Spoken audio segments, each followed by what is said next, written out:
Lelaki dan keluarga ini baru je melangkah masuk ke satu bilik. Tapi rasa macam dia melangkah masuk ke satu zaman yang dah lama dia tinggalkan. Mak, saya dah buat ya.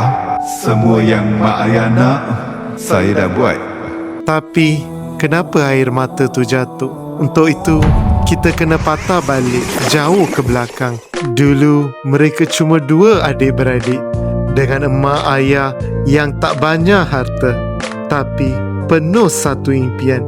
Mak ayah dia cuma nak satu benda, nak tengok anak lelaki mereka jadi doktor dan satu hari nanti berdiri depan klinik sendiri. Satu impian yang sederhana, tapi bagi keluarga ini itulah segala-galanya.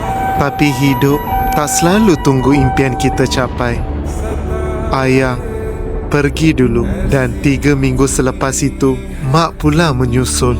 Dalam sekelip mata kehilangan 2 orang yang paling percayakan impian mereka. 11 tahun mereka besar, kahwin, ada anak sendiri.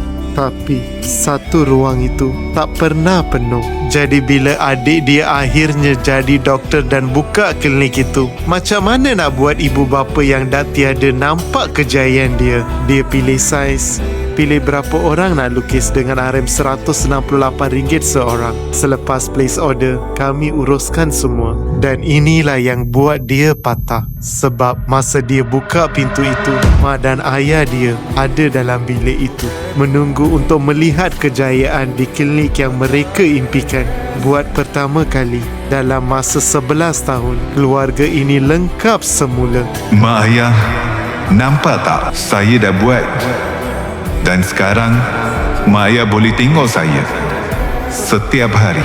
Kalau anda ingin memorikan kejayaan anda dengan keluarga anda sekali, biar kami yang melukiskan.